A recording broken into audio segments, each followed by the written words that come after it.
Começa agora o BTcast. Teologia é nosso esporte.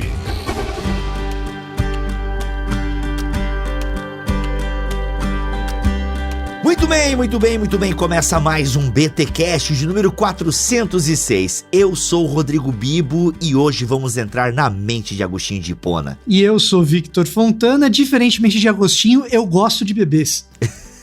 Gente. Eu sou Carol Baz e viva São Agostinho, o padroeiro dos evangélicos. O padroeiro dos evangélicos. E eu sou Brian Buca e quero mostrar que latim não é a língua do cão. Eita nós. Olha aí, meus amigos. Estamos com um time de peso aqui para falar um pouquinho sobre Confissões de Agostinho. Essa obra que, olha, é amada por todo o movimento cristão. Tem alguém que não gosta das Confissões de Agostinho, gente? Algum movimento cristão que não curte Agostinho? Deve ter, né? Mas... Tem, sempre tem. Ah, que não curte Agostinho tem bastante gente. Sério, cara? Poxa. Que não curte Confissões é mais difícil, mas que não curte Agostinho tem bastante gente. Olha aí, então tá. Então... Os que amam e odeiam. Olha aí. Mas é uma obra querida, né? Ou seja, uma obra que atravessa os séculos aí da história cristã. E hoje, né, estamos falando sobre ela em pleno século 21, vamos falar de uma nova tradução que acaba de chegar aqui em língua portuguesa, e a gente tem a honra de ter o Brian aqui, que é tradutor dessa obra, e enfim, ele se apresenta para vocês depois dos recados paroquiais.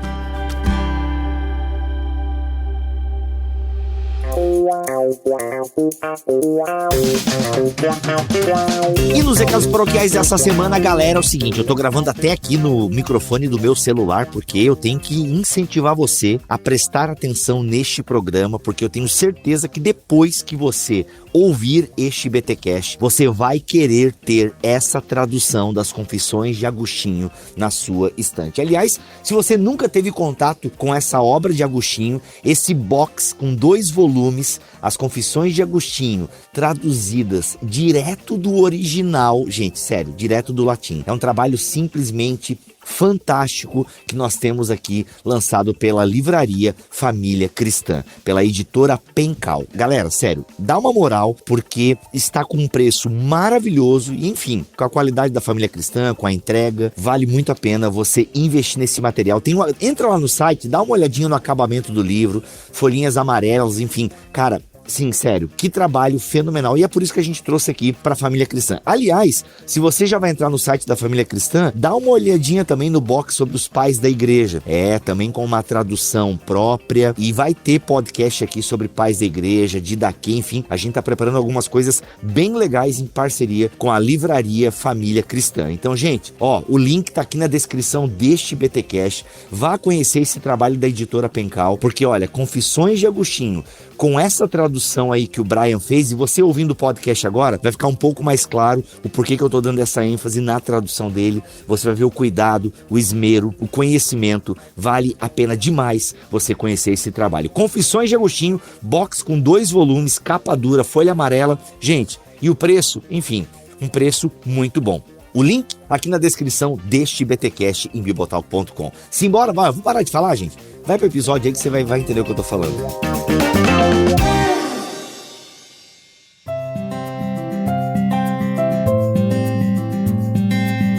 Brian, seja muito bem-vindo aqui ao BTcast, cara. Primeira vez que você grava com a gente e tal. Aliás, é a primeira vez que você grava um podcast, Brian, ou já gravou algum outra vez? Não, já gravei alguns podcasts, mas é uma grande honra. Muito obrigado pelo convite. Valeu. Brian, te apresenta um pouquinho pra nossa audiência aí, porque melhor do que eu lhe apresentar é você. Eu gosto que o convidado fale de si mesmo, e sem modéstia. Pode mandar bala aí. Bom, eu sou Brian Buca, eu sou pastor batista no campo pastoral. Pastorei durante muito tempo no Rio de Janeiro, hoje vivo na Bahia, mas no campo acadêmico eu sou professor de História Antiga e Medieval da Universidade Estadual de Feira de Santana. Eu estudei Letras Clássicas na UFRJ, fiz graduação e mestrado nesse campo, estudei História Antiga, História Social, com ênfase em História Antiga na UF, Universidade Federal Fluminense. Fiz o mestrado e o doutorado na UF e me dedico já há algum tempo a traduzir textos da patrística. Então já traduzi Justino, já traduzi Didaquê, ou seja, traduzi vários textos, pelo menos uns 15 já, e a minha 16ª tradução é a tradução das Confissões, que é parte de um projeto de tradução que é de traduzir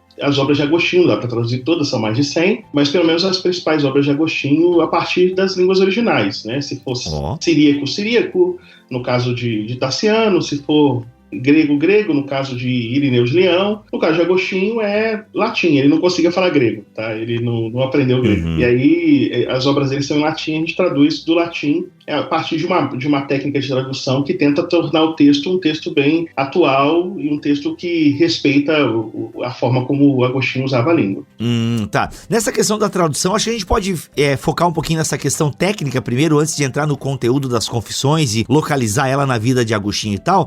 Acho que é legal a gente falar um pouquinho dessas questões técnicas. Por quê? Porque a obra de Agostinho, ela é uma obra bem conhecida e a gente tem algumas traduções aqui no Brasil. Inclusive, Victor, você até usa uma no seu canal lá que você recomenda. De quem que é aquela lá? Quando eu comecei a falar de Agostinho, ainda não tinha tradução do Brian. Agora eu posso indicar dele. Olha aí. Fazer um vídeo novo, hein, Vitor, no canal. Então, tá vendo só? Mas assim, eu costumava indicar, faz um tempo que eu não gravo nada sobre Agostinho, mas eu costumava indicar a tradução do meu professor aqui na USP, que foi o Lorenzo Mami, né? O Lorenzo tem já uma tradução que não é tão antiga, é razoavelmente recente, e que quando eu tive aula com ele, a gente usava os manuscritos, ainda não estava publicada a tradução dele, a gente usava os manuscritos dele. Mas assim, eu não sou um conhecer de latim, meu negócio é o grego, diferentemente do Agostinho. Então, de repente, o Brian pode me surpreender com algumas coisas, mas agora eu tenho 2 obras aí pra comparar, isso é ótimo. É o que a gente fala pra quem não conhece grego e vai ler o Novo Testamento, pra pelo menos usar aí algumas versões diferentes. Agora eu tenho versão do Brian, versão do Lorenzo pra dar uma comparada. Carol, nas suas aulas de história da igreja, tu costuma usar qual versão do Agostinho? Usava, né? Que agora você vai ganhar essa obra capa dura em 2 volumes maravilhosos, você vai começar a usar ela. Nossa, óbvio. Se chegar aqui em casa... Vai, não, já tá, foi despachado ontem, fica tranquilo. Já tá a caminho, então. Eu usava exatamente essa do Vitor. No meu curso eu dou 2 aulas, uma sobre a vida de Agostinho e um pouquinho a gente lê Confissões juntos e tal. E os trechos são dessa obra aí, mas agora vai mudar. Olha aí. Mas, Brian, vamos lá. Essa do Mami aí, que o Vitor falou, ela é bem prestigiada. Tem uma também, eu não lembro de quem agora. Enfim, a gente não tá aqui também pra falar das outras traduções, se são boas ou ruins. O fato é que viram a necessidade de trazer uma nova tradução e te colocaram nessa tarefa aí, Brian. Tu diria que a tua tradução se diferencia do que das outras traduções? Qual é o plus que você traz aí para apresentar a obra de Agostinho? E, aliás, é uma obra que está ligada à Livraria Família Cristã, então vai ter uma distribuição enorme. Eu acho isso maravilhoso, né? Chegar na mão de mais pessoas essa obra de Agostinho. E qual foi o diferencial? O que você trouxe, né? Porque é um baita desafio também, né, Sim. Brian? É uma obra mega conhecida e você tá, ok, qual é a contribuição que eu darei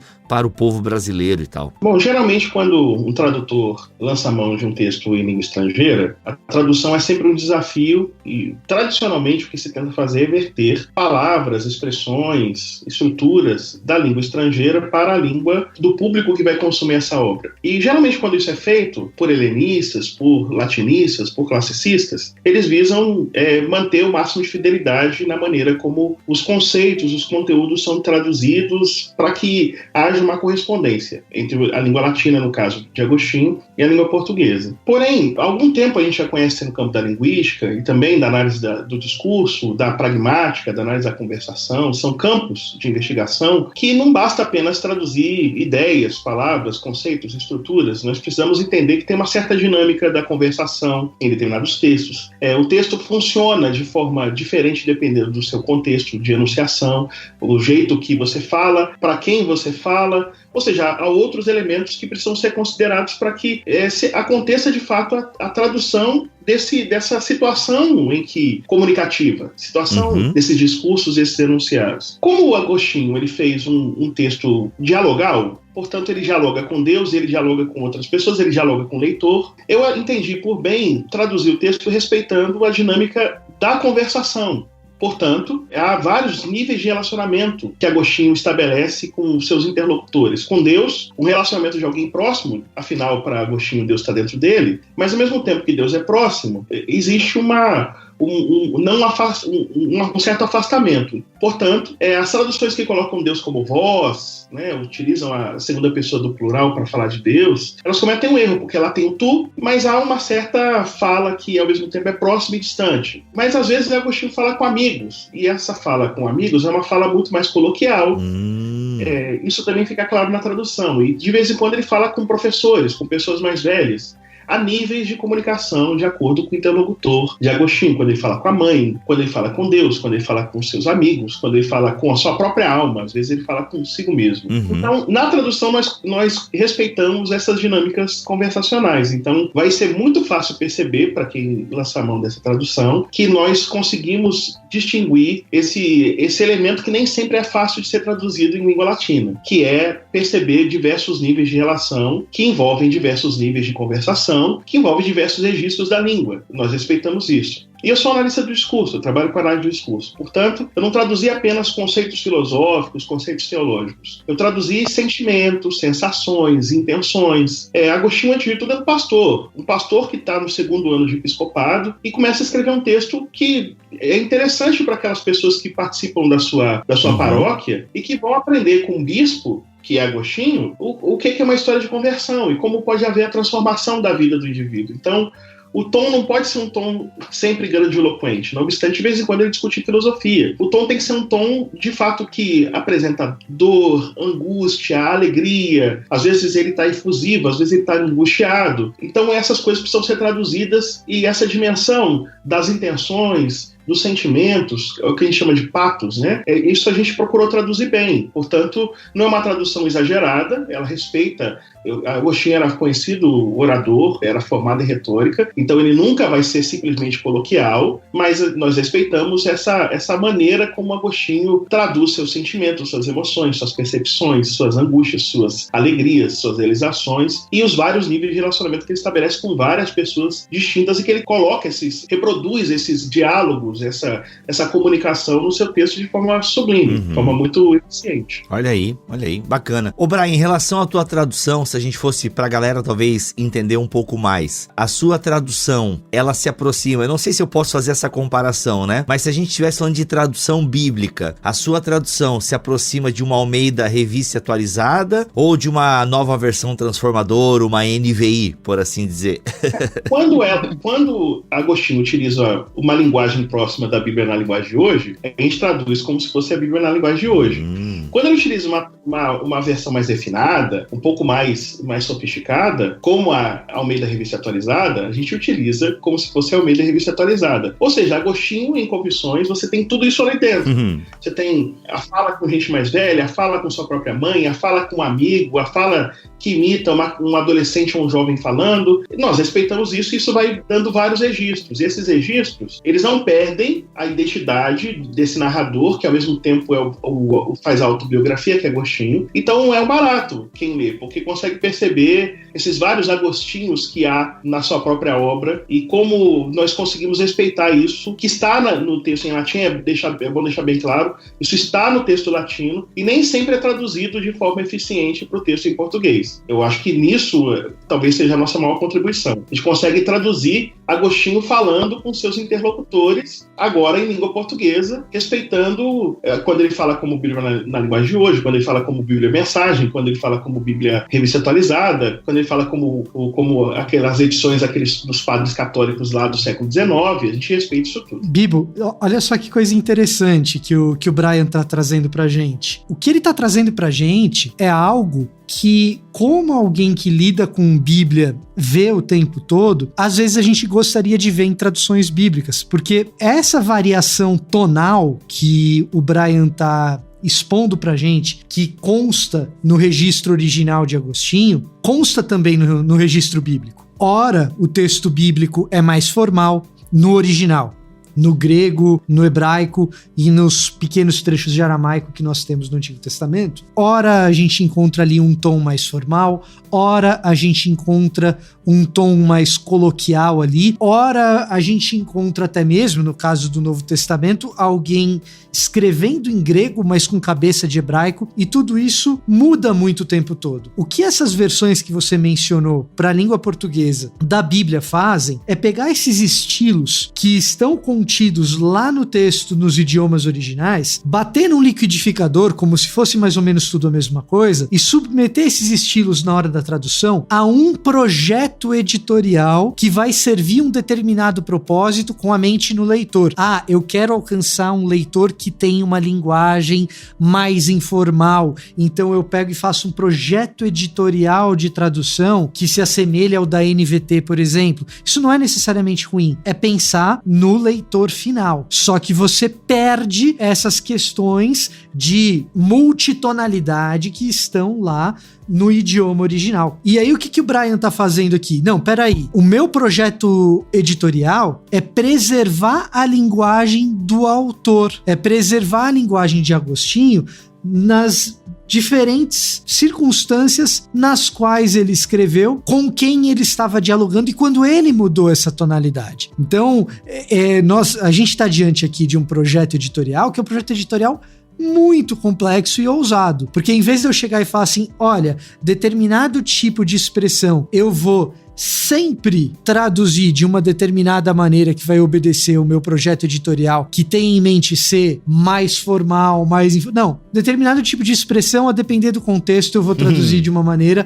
ou vou traduzir de outra, porque eu preciso evocar determinados tipos de emoções que estão ali circunscritas dentro do que Agostinho queria passar. Que da hora. E uma coisa muito legal, né, Bibo, que eu vi também, Brian pode explicar um pouco melhor, são as notas de rodapé, que você explica também, traz, né, o termo em latim e fazendo conexões com fases, né, da história de Agostinho, não só os versículos que ele cita, né, que ele se baseia na própria obra, mas o próprio latim, né, eu achei super legal, você traz a palavra no original, explicando um pouquinho e tal, um trabalho muito bacana. Sim, às vezes Agostinho, ele não faz uma citação bíblica, ele faz uma alusão ao texto bíblico, o que é difícil às vezes notar. Obviamente, eu pude contar, quando eu fui fazer a tradução, assim, eu trabalho já há muitos anos com hebraico, me formei em grego e conheço bem o Novo Testamento. Eu já estou terminando de escrever meu comentário de Lucas, mas já li e traduzi o Novo Testamento todo do grego para o português. Então esses registros eu conheço bem. Então quando ele faz alusões, nem sempre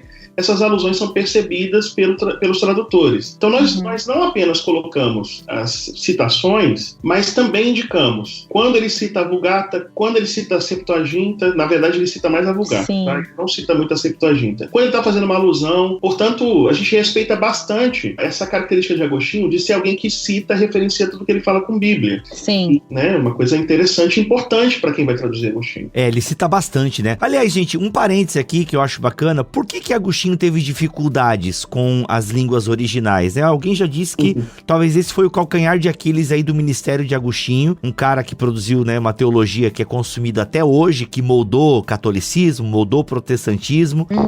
Por que Agostinho teve essa dificuldade? Vocês têm algum registro disso? Nas confissões. Nas confissões ele diz que ele tinha um professor de grego que batia nele. E aí...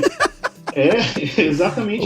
Poxa vida. Então, ele não aprendeu grego por causa da força das pancadas. Ele criou bloqueio com a língua. Isso é no livro 1 já, né? No começo ali, não é? Não, isso é no começo, mas não no livro 1. Porque é até bom você falar sobre o livro 1, né? A parte que ele vai trabalhar com a formação, né? Porque a formação dele é uma formação em lugares diferentes, né? Ele estuda em locais diferentes. Então, se você quiser guardar bem os 13 livros e pensar assim, como que você pode guardar que livro tem uma coisa como essa da formação dele quando ele estudava literatura, só você pensar que a infância está no livro 1, que o 16º ano está no livro 2, depois ele vai falar sobre os amores e a filosofia maniqueísta no livro 3, e depois vai falar dos seus erros da filosofia maniqueísta, do seu gosto por astrologia, pela morte do amigo. Ou seja, a gente vai ter as informações da sua formação entre o livro 1 e o livro 4. tá? A gente vai encontrar lá, porque no livro 5º ele já vai viajar para Roma e depois vai para Milão. Como o livro 1 é a infância, você já descarta o livro 1. Como o livro 2 é o 16º ano e vai falar da libertinagem, e o roubo de peras, que é um episódio famoso, você já pode começar também a descartar o livro 2. Aí você fica com o livro 3, que vai falar dos amores, da filosofia maniqueísta, das palavras proféticas de um bispo, e assim por diante. E aí você pensa no livro 4 como um livro que vai falar dos 15 aos 24 anos. Logo você vai encontrar os elementos da formação dele entre o livro 1 e o livro 2, tá? É ali que você vai encontrar os elementos dos amores dele no livro 3 e no livro 4. E depois o desgosto com os maniqueístas no livro 5.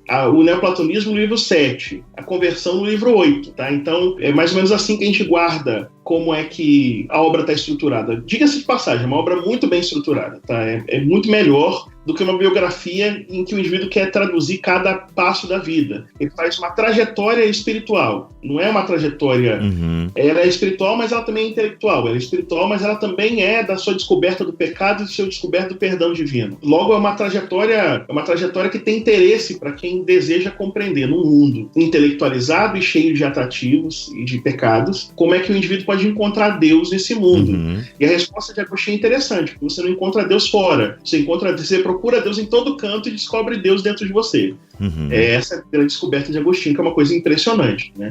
Que da hora. Poxa, só nessa tua fala dá pra gente levantar, sei lá, muitas perguntas, né? Bem, então o grego tá ligado a uma má experiência. Ô, gente, contem pra nós essa experiência das peras aí, então, já que ela é tão importante. E realmente o pessoal volta e meia cita. E que episódio que é esse envolvendo as peras?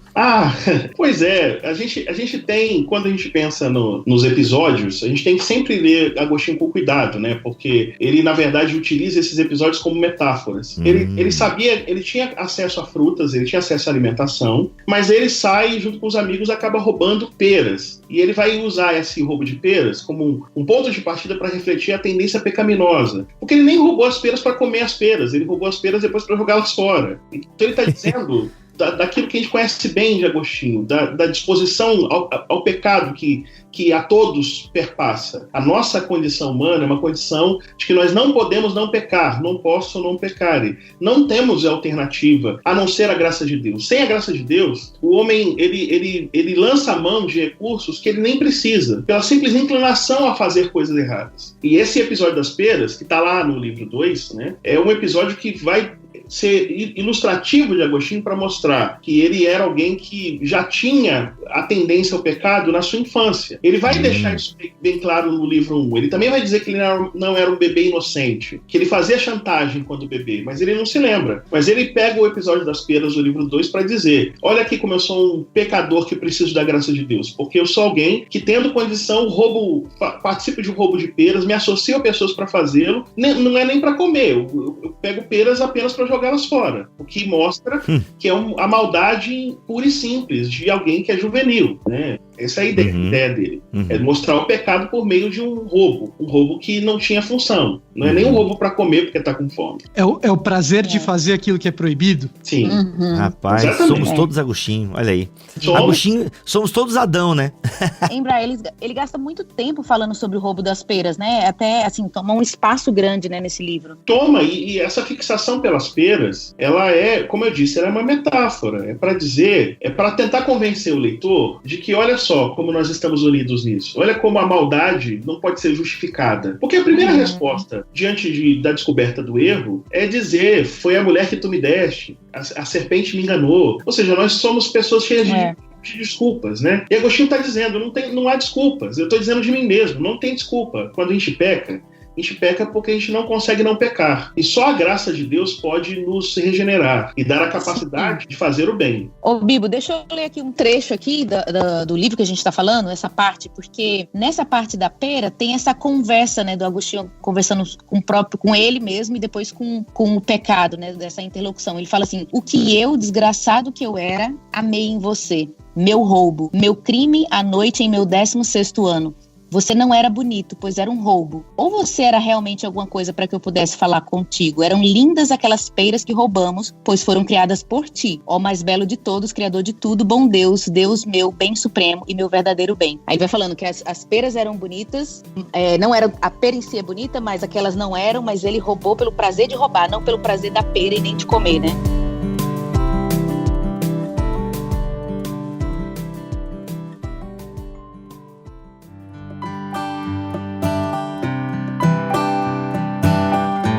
Gente, em relação a essa obra de Agostinho, em termos de gênero literário, ela era uma parada meio diferente já na época de Agostinho, né? É difícil você localizar literariamente as confissões, é fácil, tem uma mistura de gêneros. Era comum pessoas escreverem dessa forma que Agostinho escreveu, porque eu quero entender por que as confissões é uma das principais obras de Agostinho e uma das principais obras, sei lá, do legado cristão para a modernidade, enfim. Olha, a Carol, foi bom ela ter destacado isso, porque ajuda a responder.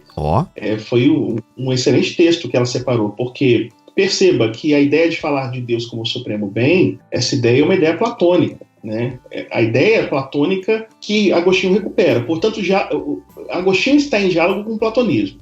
É fato. Ele dialoga bastante com o platonismo porque se compreende que o platonismo é próximo do cristianismo, e isso não é apenas Agostinho. Justino Mártir já fazia isso, né? Justino Mártir já conseguia enxergar na filosofia platônica elementos. Tem um texto de Justino chamado Diálogo com o Judeu Trífo, em que ele vai mostrar elementos da filosofia platônica que ajudam o cristianismo. Então, parece estranho, mas é um autor cristão que lança mão de conceitos platônicos. Mas a gente está falando de gênero. Quando ele constrói a narrativa, a gente também percebe uma outra interlocução, porque a narrativa da atração por causa do fruto desejável é obviamente um diálogo com a narrativa da queda. Portanto, ele dialoga também com gêneros bíblicos. Eu estou falando primeiro do que ele dialoga com outros gêneros, para depois falar do que é sui generis nele. Ele dialoga com a Bíblia, ele dialoga com gêneros bíblicos. Outra coisa que ele utiliza também são os diálogos. Lembremos que Platão escreveu diálogos, mas não apenas Platão. Luciano, autores latinos, muitos deles, inclusive Cícero, que é um que ele conheceu bastante, e ele cita bastante. Portanto, ele usa essa estratégia de escrever em formato de diálogo, seguindo a literatura ciceroniana e a literatura platônica. Mas tem duas coisas que são inovadoras em Agostinho, que você não encontra antes dele. Primeiro é a condição de Agostinho de escrever uma autobiografia. Mesmo que você tenha alguns episódios autobiográficos, né? Inclusive na Bíblia, você pega o livro de Neemias, é um livro em parte autobiográfico. Você pode citar também, quando a gente vai consultar a literatura latina, você tem textos que são textos autobiográficos, né? Mas autobiográfico que não conta um episódio, uma guerra, por exemplo, que a gente encontra na literatura latina, mas que narra a sua trajetória de vida desde seu nascimento, isso geralmente é a biografia helenística ou a biografia latina, que é feita por alguém falando de outro alguém, e em forma de encômio, em forma de elogio, que você vai encontrar em Plutarco, por exemplo. É Agostinho que funda esse jeito de fazer autobiografia. Essa é a primeira coisa. A segunda coisa que eu quero destacar é que ele não só é inovador no seu gênero autobiográfico, como ele também coloca elementos que são elementos singulares na forma como se acessa a literatura e também a oralidade. Por exemplo, ele narrará um episódio em que Ambrósio, o bispo que o instruiu, ele tinha o costume de ler, e ficavam os seus discípulos em torno do bispo de Milão, Ambrósio, e num dado momento Ambrósio, em vez de ler de forma audível, como é o costume na antiguidade, ele lê para si mesmo. E Agostinho o questiona, dizendo por que ele estava privando os seus discípulos de aprender, de sua sabedoria, fazendo leitura silenciosa. Esse é um dos poucos registros de leitura silenciosa da literatura antiga. É um dos pouquíssimos. Para não falar que é o primeiro, ou que é o único, em Aristófanes, que é um comediógrafo do século V para o IV, você vai ter uma peça de Aristófanes, um escravo fazendo uma leitura de um bilhete de forma silenciosa. Numa peça de Eurípides, que é um autor que eu conheço bem, porque meu doutorado é em Eurípides, você tem um bilhete deixado por uma morta, uma mulher que se mata, também que é lido de forma silenciosa pelo seu marido. É uma acusação contra o seu filho, ou seja, uma relação incestuosa, num bilhete que é lido de forma silenciosa. Tirando esses dois exemplos que eu estou dando aqui, eu não me lembro de mais nenhum exemplo de indicação de leitura silenciosa. Então, Agostinho é uma máquina de gêneros. Ele é uma máquina, ele conhece muito a poesia latina, ele conhece muito a literatura latina, que era uma literatura que emulava muito a literatura grega, portanto, pelos latinos, a literatura grega, e ele consegue encontrar espaço para inovar a forma como produz literatura. Para terminar, assim, essa minha discussão, se você pega o finalzinho das Confissões, que é quando ele vai reescrever Gênesis, ele reescreve Gênesis, ele reescreve o texto da criação. Lá no livro 11, quando ele vai falar da criação e do tempo, e depois quando vai falar do céu e da terra, no livro 12, ele vai parafraseando o texto da criação. Ele também está inventando um gênero. essa paráfrase bíblica, em que você reescreve o texto da Bíblia, fazendo aplicações para que o indivíduo pense a sua própria vida diante de Deus, isso também é inédito, tá? A gente tem comentários bíblicos, a gente tem comentários bíblicos judaicos, você tem comentários bíblicos cristãos, mas uma paráfrase bíblica com intenção de produzir no indivíduo, chamar a atenção para a questão do mal, da origem do mal, do pecado e da salvação, é uma coisa que está fora da curva. Então, Agostinho é um ponto fora da curva. Ele é um autor que quem quiser aprender sobre conversão vai aprender, quem quiser aprender sobre pensar em infância vai aprender, quem quiser aprender sobre biografia vai aprender, quem quiser aprender sobre teologia vai aprender, quem quiser aprender sobre comentário bíblico vai aprender com Agostinho. Caraca, olha aí. É um clássico, né? Um clássico. Por que algumas pessoas associam também a confissão à questão da psicologia? Eu já ouvi essa associação também. É porque tem uma razão histórica, tá? Agostinho foi visitado pela psicanálise, especialmente. Ele foi visitado, num dado momento, a psicanálise revisita Agostinho e Lutero, por exemplo, para fazer leituras psicológicas e para apresentar as questões. Por exemplo, a leitura psicanalítica de Agostinho, feita por vários psicanalistas, mas eu vou destacar Freud, vai mostrar o elemento edipiano pela relação que Agostinho tem com sua própria mãe. Essa admiração, essa relação de proximidade com sua própria mãe, a incapacidade que ele tem de estabelecer relacionamentos maritais, ele estabelece relacionamentos de concubinato, e depois da morte da sua mãe ele opta pelo celibato, pela vida celibatária. Isso é um prato cheio para psicanalistas, porque os psicanalistas têm como centro na sua discussão o complexo de Édipo, que é exatamente essa relação de um menino com sua mãe e de um menino com seu pai. Então, obviamente, esses personagens autobiográficos, não apenas Agostinho, Lutero também foi alvo disso. Eles servem de instrumento para a discussão da própria psique humana a partir da psique retratada pelo próprio Agostinho falando de si mesmo. Uau, muito bom.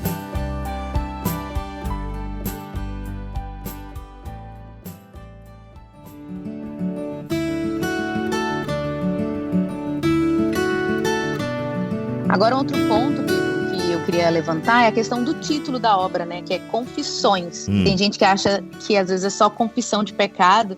E eu acho, Brian, que você até colocou na sua introdução, explicando que a confissão de pecado, né, verbalizada por um confessor como prática católica, vai surgir muitos anos depois, né? Então não é isso que Agostinho está falando aqui. Então eu queria que você explicasse aí pra gente, e pra quem tá ouvindo a gente, essa questão da confissões. Por que leva esse título, essa obra? Ótimo. Eu acho que, assim, a primeira coisa é a gente pensar que etimologicamente, a palavra confissão, ela tem o sentido, olha que interessante. Fé vem de femi, né, que vai dar fécio em latim, que significa falar. Com, em grego, é sim. É o adjunto introduz adjuntos adverbiais de companhia. Então é falar com alguém. Logo, confissões são falas de alguém com outro alguém. Logo, não é tanto falar dos seus pecados, também tem isso. Não é apenas falar dos seus pecados e assim procurar o perdão. Não é esse o sentido da obra. Mas é uma conversa com Deus, é uma conversa. Agostinho está chamando os seus leitores para serem testemunhas do diálogo que ele estabelecerá com o próprio Deus e, eventualmente, com sua própria alma e, eventualmente, com as pessoas que passaram por sua vida, mas, fundamentalmente, é com Deus. Logo, é uma conversa. Confissões são conversas, são diálogos. Diálogos que vão também ter 4 sentidos. Um sentido, sim, de abrir o jogo sobre sua própria vida e sobre a verdade de si mesmo, sem medo. Então, coisas que o bispo está falando, o Agostinho já é bispo quando escreveu. São coisas vergonhosas, vexatórias, né? Sim.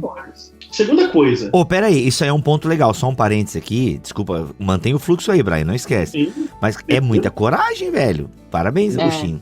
A galera hoje não tem tanta coragem assim. Não, ele vai dizer que quando criança ele não prestava, quando ele era bebê. Depois ele vai dizer que rouba a pena do pomar do vizinho. Depois ele vai dizer da sua falta de fé nas escrituras. Ele é um bispo, tá? Ele tá falando isso. Ele vai dizer que ele fez a sua mãe sofrer a beça. Ele vai dizer que que se uniu com uma mulher que não era a esposa dele. Ele vai dizer que negligenciou a fé cristã até quando o amigo dele adoeceu e foi batizado depois. Sim. Ele vai dizer que se uniu aos maniqueístas, mas na verdade tinha no coração uma desconfiança, mas manteve aquela relação. As coisas que ele está dizendo, a gente tem que pensar. É como se chegasse um indivíduo, uma pessoa, um líder evangélico, um líder religioso, e começasse a jogar todos os seus podres da sua vida e fizesse um livro sobre isso com 13 livros dentro de um livro. né?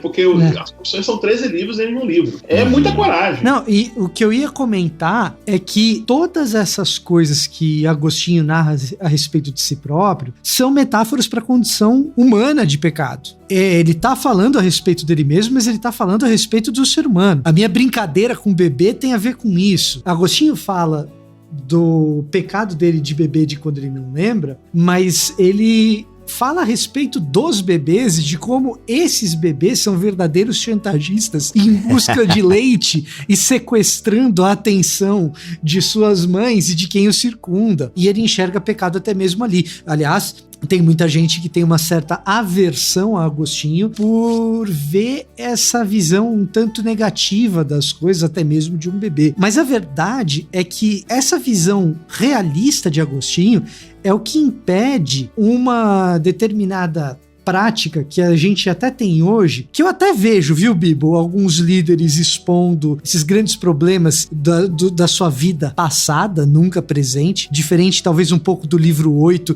que é um treco que vai avançando nos conflitos internos ali de Agostinho até um momento mais ministerial e tal, mas que a gente vê muito testemunho de ex-isso, ex-aquilo outro, que aí você vê o cara falando, eu matei não sei quantos, eu sequestrei a minha mãe, eu tinha uma velhinha sequestrada dentro de casa, ela ficou cega, eu mudava os móveis de lugar só pra ela tropeçar, mas aí Jesus entrou na minha vida e eu virei maravilhoso, tô aqui diante de vocês, tá aqui o número do meu Pix e o livro para vocês comprarem no final da conferência. Não é bem essa pegada de confissões. Não, e ele vai dizer dos seus pecados, vai expor as suas questões. Ao mesmo tempo, ele mostra como ele é próximo de Deus, porque o próprio Deus é o seu interlocutor. Isso é muito importante. Deus, como seu interlocutor, indica que ele tem comunhão com Deus. Logo, ele é alguém atingido pela graça, que tem sua conexão com Deus estabelecida de forma firme. Outra coisa que ele faz é estabelecer uma conversa, um diálogo, uma confissão, estabelece uma relação com os seus leitores, porque ele faz questão de dizer, lá no livro 10, no começo do livro 10, que ele sabe que ele está fazendo a confissão para Deus diante dos muitos que vão ler o seu texto. Então ele tem conhecimento de que ele está dizendo essas coisas diante de uma audiência, diante de um público. Público esse que é cristão e não cristão, diga-se de passagem. Mas outra coisa também que ele faz é uma conversa consigo mesmo. Ele é alguém que demonstra autoconsciência. É aquela capacidade de enxergar em si mesmo, que mesmo depois do seu processo de transformação, de conversão, ele continua alguém quieto, ele continua alguém que precisa de ajuda. É importante a gente saber disso, que a gente pode perceber nas repetições isso. É muito difícil perceber isso em português quando a tradução não é cuidadosa. Os livros 8 e 9 começam do mesmo jeito. Eles começam dizendo que Deus quebrou as correntes que prendiam Agostinho, e ele diz, por causa disso, eu vou me sacrificar em tua honra. Ele sabe que aquele texto que ele produz é um testemunho do que ele fará por Deus, que nos seus primeiros 33 anos de vida, que é o arco das confissões, tirou ele desse lamaçal, desse opróbrio, e lançou numa condição que é uma condição de quem pode conversar com Deus como um amigo que está perto dele. Portanto, é um livro extraordinário, e que renova a fé de quem lê esse livro direito. Quem lê esse livro direito pensa que quer ter um amigo assim como Deus. Alguém que acolhe, alguém que escuta, alguém que responde pela palavra, né? Olha que amigo bondoso que Agostinho encontrou. Como que ele poderia viver sem esse amigo? Não tem como. Olha aí. O Vitor falou, né, sobre a questão dos bebês, e Agostinho escreve, né, confessa os pecados da fase de bebê. É como o Brian falou, né, que é, assim, ele não lembrava daquilo, ele mesmo fala que ele não tem a memória dele bebezinho, mas observando os bebês, ele escreve o seguinte, e quando os adultos não faziam o que eu pedia, senão porque não me entendiam, ou porque não teria sido bom para mim, eu ficava furioso, porque as pessoas grandes não estavam sob meu controle, que sendo livres não eram meus servos, e eu me vingava deles chorando. As confissões de bebê, né? Acho muito legal esse trecho. Era uma coisa que eu ia perguntar para vocês, o motivo que eu já li em alguns lugares, assim, os motivos pelo qual o Agostinho escreveu, né, essa obra, já que é uma novidade, algo precursor e tal. Eu tinha lido em algum lugar que sugeria como um exercício espiritual, outro como se tivesse sido a pedido de alguém.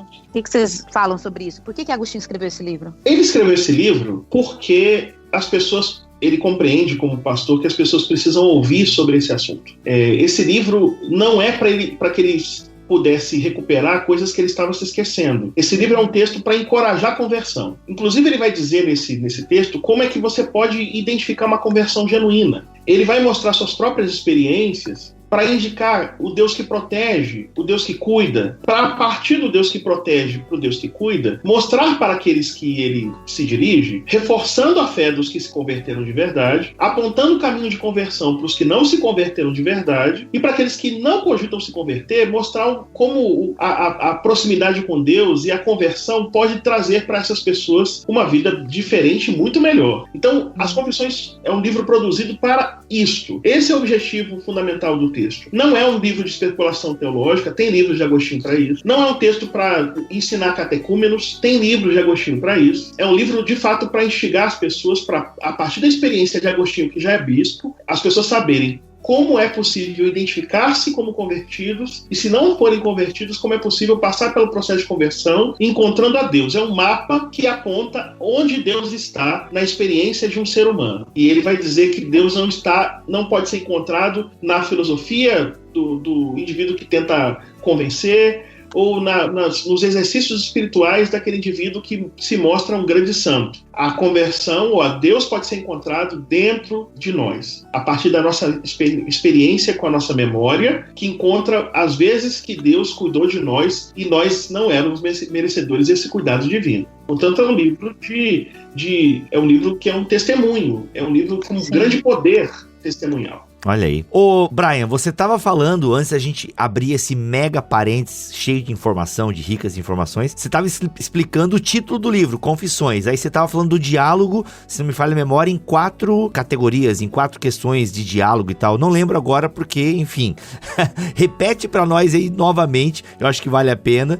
Explica para nós o porquê desse título, Confissões e tal. Você estava na primeira explicação, se não me falha a memória. Como é uma fala junto a alguém, essa fala é uma fala dele com Deus, que reconhece pecados, reconhece a importância de Deus na sua própria existência. É uma fala dele consigo mesmo. Eu vou falar fora da ordem, mas eu vou falar fora da ordem porque ele precisa encontrar em si mesmo. Eu vou falar fora da ordem para juntar com o que eu falei agora mesmo. Ele consigo mesmo, porque assim ele pode colocar conteúdos, materiais que fazem com que ele se aproxime de Deus, não numa relação entre iguais, mas numa relação simétrica. É um diálogo dele com os indivíduos que o leem, que ele tem consciência de que ele será lido e será percebido a partir dessa percepção dos membros da sua igreja e também das pessoas que conhecem o grande orador, o grande filósofo, o grande intelectual que Agostinho é, mas também tem um diálogo dele com toda essa tradição escriturística que serve de base para ele. Então ele está dialogando com a Bíblia, está dialogando com Deus, está dialogando consigo mesmo e dialogando com uma comunidade, que é a comunidade onde ele pastoreia. Ele é bispo de Hipona, mas não apenas bispo de Hipona. Ele, de alguma maneira, responde lá em Cartago quase inteira. Ele é a voz pastoral de Cartago, que é uma região muito importante no Império Romano. Legal.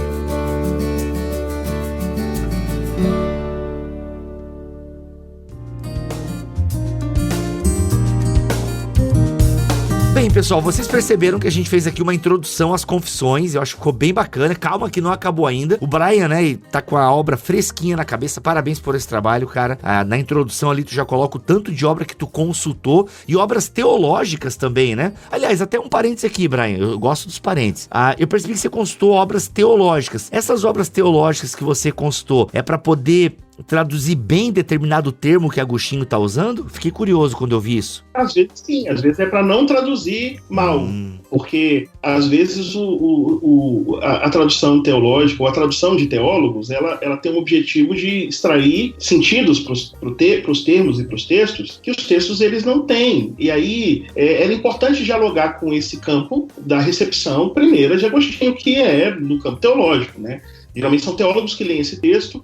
Era importante conhecer os teólogos para não cometer os mesmos erros, mas também não perder a qualidade da leitura teológica desse texto. Ah, legal, legal. Pô, parabéns, cara. Muito legal. Obrigado. Aliás, eu tenho uma pergunta pra você nesse sentido, Brian. Porque uma coisa que existe aí, uma certa rivalidade, são pessoas que fazem, de fato, uma leitura mais teológica de Agostinho, melhor dizendo. Eu tô com as Agostinhas na cabeça, gente. Ó, um abraço pra vocês. Pessoas que fazem essa leitura mais teológica, em especial de Confissões, acho que imprimem em Confissões algum tipo de sistematização que efetivamente não está lá, mas por outro lado, de uma série de autores que trabalharam com Agostinho no século XX e que tentam extirpar a teologia que tá lá incrustada também, né? A gente tem que pensar, quando a gente analisa um autor como Agostinho, que o próprio gênero, os próprios limites do texto de Agostinho, de alguma maneira colocam freios na tentativa dos teólogos de transformarem qualquer experiência em experiência, por exemplo, sistemática ou dogmática. Nem tudo diz respeito a organizar a fé e transformar isso tudo nos lugares da teologia. Às vezes você está na dimensão da teologia prática, da teologia do indivíduo que está sentindo dor, angústia, sofrimento, e não vai se resolver essas questões existenciais aprendendo, sabendo como resolver os mistérios teológicos resolvidos por tantos doutores de teologia do século XIX, do século XX, até mesmo os nossos contemporâneos. A teologia sistemática, dogmática, bíblica, ela é muito importante, eu não abro mão de destacar a importância, mas ela não dá resposta para todas as questões, e ela nem deve se propor a isso, e eu acho que ela não se propõe a isso. Há questões que dizem respeito à experiência vivencial, sem querer fazer uma diferença de teoria e prática, né? Mas tem dores que você pode explicar que as dores não são justificáveis e elas continuam doendo. E aí o que às vezes resolve não é mostrar os artigos de fé, o que resolve é contar a história de como eu sofri quando perdi um filho, como Agostinho conta, e como eu superei. Ou seja, a gente tem que recuperar o valor da contação de histórias. Jesus era um contador de histórias, ele resolvia muitas questões teológicas do povo que sofria, contando histórias do cotidiano. A gente tem que recuperar esse poder do cotidiano no nosso próprio ambiente da igreja, nosso próprio ambiente das nossas relações. Uau, muito bom. Brian, pra gente caminhar pro final desse podcast aqui, poxa, vamos passar aí só, resumir pra galera, porque são 13 livros, né? Agostinho que já fez essa divisão de 13 livros, isso é uma organização posterior e tal, são 13 livros que a gente tem. Eu acho que você consegue dar tipo assim, livro 1, isso aqui, a tônica é essa, livro 2, só pra dar aquele gostinho pra galera poder entrar a fundo na leitura aí das Confissões de Agostinho. Gente, essa edição da Livraria da Família, capa dura em 2 volumes, tá linda demais. O link tá aqui pra você conferir. Mas, Brian, dá esse resumo pra nós aí. Não, resumo não seria a palavra, né? Mas desperta esse gostinho aí passeando pelos livros das Confissões de Agostinho. Beleza. Primeiro, a gente tem que entender que tem que dividir obras da antiguidade que são maiores em livros porque não cabem no papiro. Você não consegue, no códice, no papiro, você não consegue utilizar livros muito grandes se você não fizer uma divisão. Esse livro foi feito para ser lido em voz alta. Tá? Então, cada unidade, você tem uma unidade completa. Portanto, sim, a divisão foi feita em 13 livros. O primeiro livro conta da infância, especialmente Agostinho como bebê, até a sua adolescência. E ele vai dizer sobre o pecado que sempre marcou sua vida, ainda quando ele era bebê, e também como ele tinha prazer na leitura de textos que eram textos seculares, por exemplo. E ele coloca a diferença de que ele não sentia tanto prazer nas escrituras. No livro 2, ele vai falar da adolescência e vai destacar pecados da adolescência, especialmente pecados relacionados à luxúria, ao roubo, e aí ele vai falar também da sua associação com pessoas que gostavam de pecar. No livro 3 ele vai falar quando ele estudou retórica em Cartago, e aí ele vai mostrar como ele desenvolveu um amor à sabedoria e vai falar do seu gosto, por exemplo, pela obra de Cícero, particularmente uma obra perdida de Cícero chamada Hortêncio, e vai falar da sua aproximação inicial ao maniqueísmo. No livro 4 ele vai falar do seu relacionamento com uma mulher que ele não fala o nome dela, mas que era uma mulher que era sua concubina, e vai indicar um episódio tocante da morte de um amigo que se aproximou de Deus, se reconciliou com Deus, e aí ele vai destacar isso como um sinal, inclusive, para a sua própria vida. No livro 5 ele vai falar dele perdendo a fé no maniqueísmo. No livro 6 ele vai falar da sua presença lá em Milão e como ele ouvia com gosto o Santo Ambrósio. Ambrósio era o bispo de Milão, e ele destaca como os seus amigos Alípio e Nebrídio ajudaram ele a descobrir a verdade da religião. No livro 7 ele vai mostrar a visão neoplatônica de Deus e vai indicar como é que Paulo o surpreendeu. No livro 8 ele vai dizer da possibilidade de se converter, vai mostrar ele aprendendo e ouvindo das conversões, né? E aí vai abrindo a sua mente até que ele se converte, né? ele vai ler uma passagem bíblica, e nessa passagem bíblica das cartas de Paulo, ele vai ler Romanos 13 e 14, que a gente não deve viver de forma libertina, nem em contenda, nem nas concupiscências. No livro 9, ele vai se preparar para o batismo, e aí vai começar a largar a vida de orador, e vai experimentar, por exemplo, a dor da morte da sua mãe. No livro 10, ele vai falar sobre as suas memórias em relação ao valor das suas próprias confissões e como elas podem ajudar a chegar a Deus, e vai refletir sobre corpo e alma. No livro 11, 12 e 13 são livros mais que ele destaca mais aspectos teológicos. Então ele vai falar da criação e do tempo no livro 11, vai começar a discutir Gênesis, e no livro 12 ele vai discutir a criação, que é uma forma importante de falar da origem do mal, e no livro 13 ele vai destacar no final a doutrina da Trindade, e vai mostrar o significado da criação do homem por Deus. Exatamente porque Deus, ele nos faz, ele nos cria, esse Deus trinitário nos cria, e ele nos vê antes mesmo de nós sermos criados. Esses são os 13 livros das Confissões. Olha aí, meu sapato.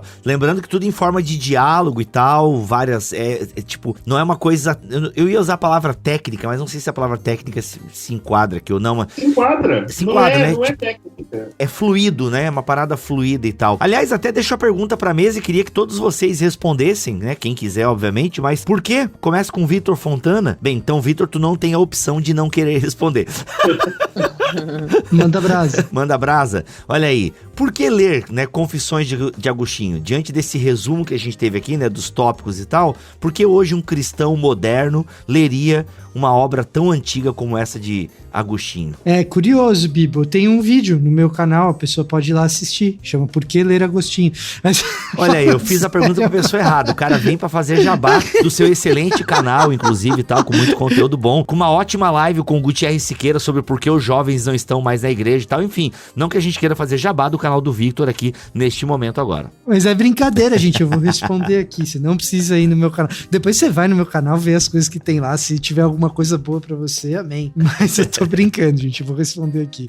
Assim, olha só. Tem algumas coisas que, quando eu comecei a tratar de Agostinho, apareceram como objeções à leitura dele no ambiente evangélico. Então, a primeira coisa, para aquela pessoa que tem uma suspeição muito grande só porque Agostinho muitas vezes é chamado de Santo Agostinho, então é santo e é coisa dos católicos. Assim, infelizmente a gente ainda tem muita gente que pensa dessa maneira. E se você é uma pessoa que pensa assim, eu queria tentar te convencer a pensar de uma forma diferente. Não tô te depreciando, nem tô achando que você é menos do que qualquer outra pessoa, mas eu queria te convencer a pensar de uma outra forma, se você estiver aberto a ouvir, que é o seguinte: São Mateus, São Lucas, São João, São Paulo, todos são santos também. Eu e você, alcançados pelo Evangelho, somos também santos do Senhor. As confissões protestantes todas falam a respeito dos santos do Senhor, aqueles que ele separou para si, tá?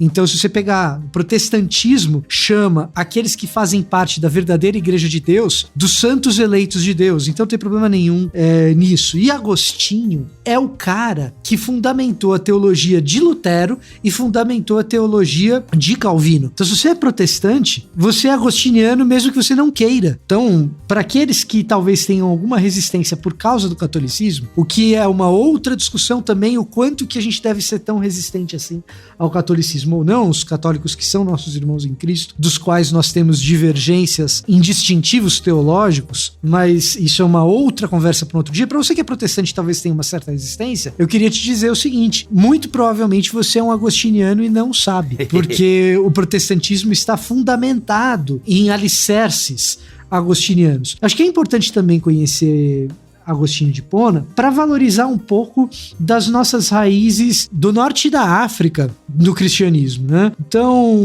nós sabermos que temos em alguma medida uma raiz ali no norte da África, Agostinho de Hipona, é claro que sob influência de Ambrósio, e aí nós temos uma influência europeia, mas nós temos aí uma representatividade do norte da África também no cristianismo, debaixo da égide de Agostinho. E você mencionou, talvez, uma não predileção minha pelas leituras muito alegóricas de Agostinho, mas pelo contrário, viu, Bibo? Eu acho que é importante a gente conhecer Agostinho e as suas alegorias alegorias a respeito da Bíblia, não tanto para concordar com elas, mas para entender que o pai da ortodoxia cristã, ou um dos pais da ortodoxia cristã, é extremamente adepto de uma multiplicidade hermenêutica, uma multiplicidade interpretativa do texto bíblico, né? Então, por mais que a gente discorde de como Agostinho possa fazer exegese, ele nos mostra que a ortodoxia, ela não é tão monocromática, ou tão monotemática, ou tão monótona, quanto alguns fazem questão de afirmar, como instrumento de poder e de exclusão de outros, simplesmente porque uns e outros querem interpretar a Bíblia, sendo fiéis a ela e reconhecendo a sua autoridade, mas interpretá-la de uma maneira diferente do que alguém sumariamente a interpretou. Então, eu acho que a leitura de Agostinho faz com que a gente tenha uma leitura mais humilde do texto bíblico, que não assuma para nós mesmos uma autoridade da nossa interpretação, em vez de uma autoridade do texto bíblico, que é o que se vê muito por aí. Fulano é um herege. E você pergunta por quê? Porque ele não concorda com o que eu interpretei. Pô, mas o cara reconhece a autoridade das escrituras, ele tá tentando fazer uma leitura fiel da palavra, ele tá tentando entender o texto bíblico. Por que você tá excluindo esse cara da mesa de diálogo teológica? Muitos dos nossos caçadores de hereges da atualidade colocariam Agostinho na fila da heresia, entendeu? Ah, sem dúvida. C.S. Lewis. Não, esse pessoal ainda bem que viveu antes da era da internet. Tá louco? Mais alguém quer responder essa pergunta? O Brian vai ser obrigado também. A Carol é facultativa. Mas eu vou falar. Uma coisa que pra mim eu sempre eu penso é que a gente, quando vai, por exemplo, minha área é história da igreja, dou aula, tô bem nessa função, assim, sei lá, de popularizar o ensino e o estudo de história da igreja. É muito comum a gente ler obras secundárias, né? Ler tipo um Justo Gonzalez, Roger Olson, sei lá, alguém interpretando Agostinho, falando quem é Agostinho pra nós, falando, enfim, do que ele fala. Mas um outro exercício que a gente precisa fazer é ler a obra primária, né? Ler o próprio Agostinho. Então, acho que esse é um ponto importante, principalmente pra galera que curte história da igreja. A gente precisa ouvir, né, assim, os caras bem de perto, e ler a obra primária é muito importante. E um outro ponto que eu queria frisar das confissões, que a gente nem tocou, mas porque é o meu motivo de porque eu gosto tanto de Confissões, é pela questão da devoção do Agostinho. Eu lembro que a primeira vez que eu li, há muitos anos atrás, eu fiquei impressionada com as palavras que Agostinho falava assim, a respeito de Deus. O Brian falou, né, dessa proximidade dele com Deus, chamar Deus de minha doçura santa. Isso ensina muito pra nós sobre questão de devoção, né? Agostinho é um grande teólogo da história, um gigante, igual o Vitor falou, né? Influenciou muito a reforma protestante, assim como influenciou muito do catolicismo medieval, é um gigante aí, né? Por isso que eu brinquei, é o padroeiro dos evangélicos, porque a gente deve muito a ele, os protestantes, mas quando eu olhei, assim, quando eu li pela primeira vez Confissões, eu vi a devoção de Agostinho, como que ele relacionava com Deus, com essa paixão, sabe? Essa poesia, foi uma coisa que me chamou muito a atenção, e eu gosto demais. Por isso que eu falei que eu gosto do primeiro livro, porque eu acho que lá tem uns melhores trechos, assim, da adoração de Agostinho, da relação dele com Deus, né?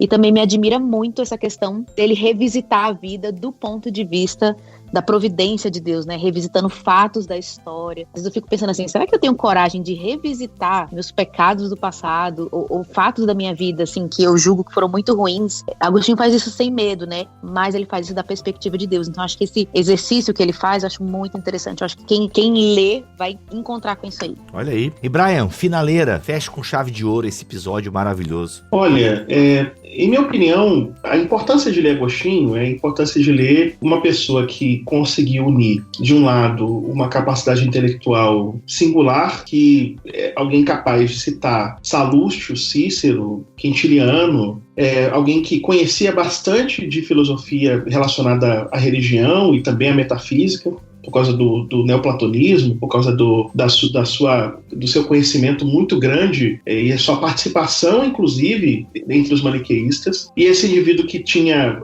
um berço africano e que vai se tornar um professor de retórica lá no lugar importantíssimo que é Milão, diga-se de passagem, uma cidade mais importante ou maior do que Roma na época. E de repente essa pessoa encontra Deus no meio do caminho, percebe a experiência da conversão como uma possibilidade, tem uma conversão de natureza mística, com todos os elementos que apontam não apenas para a compreensão de quem é Deus, mas também apontam para essa experiência de um Deus vivo, de um Deus que fala no íntimo de alguém, que se manifesta pela palavra e se manifesta também a partir da sua presença no nosso coração e que fala por nós, fala conosco por meio do Espírito. E aí quando você encontra isso tudo numa única pessoa e você percebe que essas coisas não são mutuamente excludentes, a gente começa a se perguntar se a gente não está indo às vezes, pelo caminho errado. Porque, às vezes, você encontra intelectuais cristãos que são estéreis na sua fé, ou às vezes você encontra pessoas que são extremamente ligadas à espiritualidade contemplativa, mas que negligenciam absolutamente o conhecimento intelectual. E aí você encontra em Agostinho uma síntese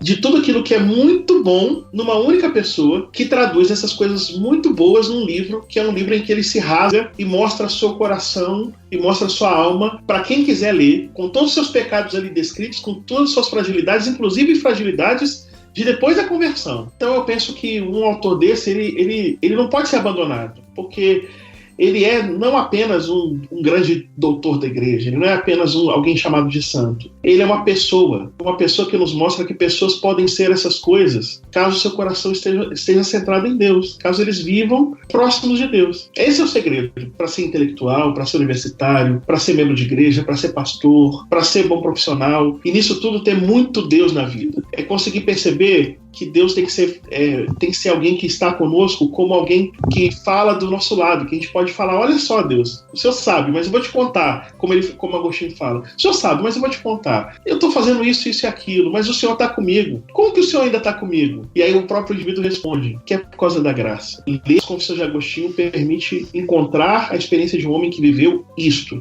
Eu espero que muitas pessoas possam viver isto também. Olha aí, gente. Galera, a gente fez uma introdução às Confissões de Santo Agostinho. Eu penso que depois deste podcast, você tem que ler essa obra. E digo mais, você tem que ler essa obra que foi lançada agora pela editora Pencal. Por quê? Porque você acabou de ouvir o Brian, que fez uma tradução direto do latim, é o texto integral, tem um bom prefácio, tem cronologia. Gente, vocês já viram a importância dessa obra e o trabalho que a editora Pencal fez, que está ligado aqui também à Livraria da Família, e você encontra lá essa obra, 2 volumes, capa dura, folhinha amarela. Gente, tá uma coisa linda, tá? Tá uma coisa linda. E é uma tradução aí, vocês perceberam a seriedade do Brian, o quanto ele se dedicou. Levou quanto tempo, Brian, para fazer essa tradução? Levei... A tradução toda foram 3 meses. É pouco? Tu dormiu? Tu viveu? O que é? Não, a tradução foram 3 meses porque eu tinha 8 anos de notas. Ah, sim, claro. É aquela velha coisa, né? Tipo, ele estourou, como é que é? Demorou 10 anos pra acontecer de repente, não é? Pois é, eu estudei 8 anos a obra pra traduzir a obra em 3 meses. Olha aí, gente. E o preço, eu não vou falar o preço aqui, porque quando a gente lançar o podcast, pode ser que seja até mais barato, afinal a gente tá falando de livrarias família cristã. Então, mas tá um preço bem acessível, galera, sério mesmo, tá? 2 volumes, capa dura, uma capa muito bonita, inclusive. Tem uma galera envolvida aí, você quer mandar abraço aí pra galera envolvida? Porque não é só tu, né, Brian? Tem uma galera envolvida nesse projeto aí. Sim, eu quero agradecer muito a Adriel, que me convidou para esse projeto, Rebeca, que é a editora da editora Pencal. Quero agradecer também ao meu grande parceiro de trabalho, que é o Eduardo, da Fonte Editorial, que com a Livraria Família Cristã também lança outros textos de patrística. Então tudo começou com ele, tudo começou com a ideia dele de lançar texto da patrística. Eu quero agradecer muito a cada revisor, foram 3 revisores, a cada amigo e amiga que ajudou nesse projeto, dando incentivo e suportando a minha ausência, né? Então meu coração só tem gratidão por poder participar desse lançamento. Olha aí, muito bom, cara. Parabéns pelo teu trabalho, pelo teu esmero. Queremos mais você aqui no BTcast. Eu sei que você manja aí de... Patrística dá pra te chamar, né? E, Carol, já vamos pensar naquela nossa série sobre patrística. Já colocamos o Brian aqui no rolê, vai ser massa demais. Bibo, eu quero o Brian em Novo Testamento. Vocês fiquem... Vocês vão ter que disputar o Brian comigo. Opa, por quê? O que tá acontecendo? Essa turma de história da igreja vai ter que disputar o Brian comigo na área bíblica. Eita, pô, Brian, você curte a área bíblica também, mano? Meu Deus. Olha aí. O meu trabalho mais significativo é em Bíblia. Inclusive, é até um contrassenso, porque o meu primeiro livro publicado na área de Bíblia foi com o James Dunn, né? O Nova Perspectiva sobre Paulo, eu fiz o prefácio. Aí depois eu publiquei livros de Antigo Testamento, depois agora publiquei Patrística, e de Novo Testamento os meus livros estão todos represados. Então tenho 7 livros para lançar. Vamos conversar sobre isso, Brian. Isso que eu ia te falar. Sobre isso e sobre o Jimmy Dunn, depois eu queria pegar teu WhatsApp, porque eu queria trocar uma ideiazinha com você sobre projetos futuros. Beleza, pronto. Muito bom, muito bom. Gente, ó, que legal essas pontes, muito massa. Vamos deixar pra conversar aqui no Off Topic, a galera vai ficar muito curiosa aqui com as coisas, que eu já tô aqui fervilhando várias coisas e tal. Vitor, obrigado pela tua presença aqui, meu irmão. Eu que agradeço, cara, é uma honra, uma honra. Nesse assunto eu sou muito mais um diletante do que qualquer outra coisa. Olha aí, quer dizer que eu sou um diletante então, é isso? Você é um diletante de exime a capacidade de comunicação, Bibo. Olha aí, poxa vida, ganhei em plena segunda-feira uma dessa aí, rapaz, olha, só perde pra chocolate, café e amor da sua vida, tá louco. Carol, obrigado pela tua presença aqui, minha irmã. Obrigada a você, amigo, tamo junto. É nóis. Brian, é nóis, tamo junto, até uma próxima. Obrigado, eu quero agradecer a Vitor, a Carol, a você, Bibo. Muito obrigado pelo convite, muito obrigado pela boa conversa. É isso, voltamos na semana que vem, se Deus quiser e assim permitir. Fiquem todos na paz do Senhor e lembre-se, para adquirir essa obra, essa da editora Pencal, com tudo isso que a gente acabou de falar, o link está aqui na descrição deste BTcast em bibotalk.com, é o BTcast 406, procura esse BTcast aqui, pega o link, vai lá, porque vale cada página, cada centavo que você investir nessa obra. Voltamos na semana que vem, se Deus quiser assim permitir. Fiquem todos na paz do Senhor Jesus.